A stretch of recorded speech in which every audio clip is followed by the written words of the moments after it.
اعوذ باللہ من الشیطان الرجیم پناہ مانگتا ہوں میں اللہ کی شیطان مردود سے۔ بسم اللہ الرحمن الرحیم شروع اللہ کے نام سے جو بڑا مہربان نہایت رحم والا ہے۔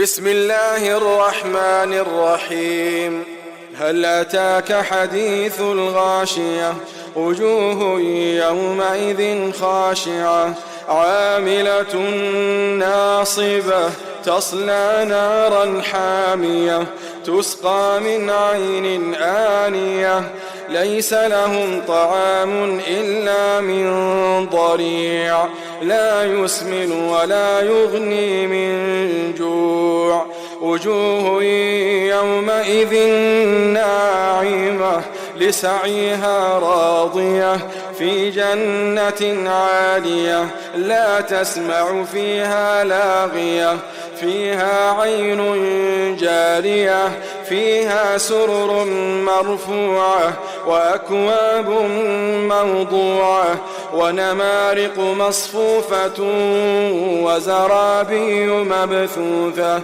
أفلا ينظرون إلى الإبل كيف خلقت وإلى السماء كيف رفعت وإلى الجبال كيف نصبت وإلى الأرض كيف سطحت فذكر إنما أنت مذكر لست عليهم بمسيطر إلا من تولى وكفر فيعذبه الله العذاب الأكبر إن إلينا إيابهم ثم إن علينا حسابهم۔ شروع اللہ کا نام لے کر جو بڑا مہربان نہایت رحم والا ہے۔ بھلا تم کو ڈھانپ لینے والی یعنی قیامت کا حال معلوم ہوا ہے؟ اس روز بہت سے چہرے یعنی لوگ ذلیل ہوں گے، سخت محنت کرنے والے تھکے ماندے دہکتی آگ میں داخل ہوں گے۔ ان کو ایک کھولتے ہوئے چشمے کا پانی پلایا جائے گا، ایک سخت خاردار جھاڑی کے سوا ان کے لیے کوئی کھانا نہیں ہوگا جو نہ مفید غذا بنے اور نہ بھوک میں کچھ کام آئے۔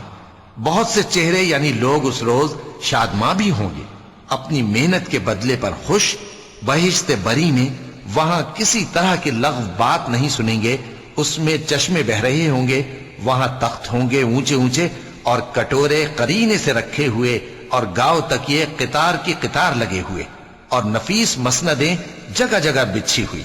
تو کیا یہ لوگ اونٹوں کی طرف نہیں دیکھتے کہ کیسے عجیب پیدا کیے گئے ہیں، اور آسمان کی طرف کہ کیسا بلند کیا گیا ہے، اور پہاڑوں کی طرف کہ کس طرح کھڑے کیے گئے ہیں، اور زمین کی طرف کہ کس طرح بچھائی گئی؟ پس اے نبی صلی اللہ علیہ وآلہ وسلم تم تو نصیحت کرتے رہو کہ تم نصیحت کرنے والے ہی ہو، تم ان پر داروغہ نہیں ہو۔ ہاں جس نے منہ پھیرا اور نہ مانا تو اللہ اس کو بہت بڑا عذاب دے گا، بے شک ان کو ہمارے ہی پاس لوٹ کر آنا ہے، پھر ہمارے ہی ذمے ان سے حساب لینا ہے۔ صدق اللہ العظیم۔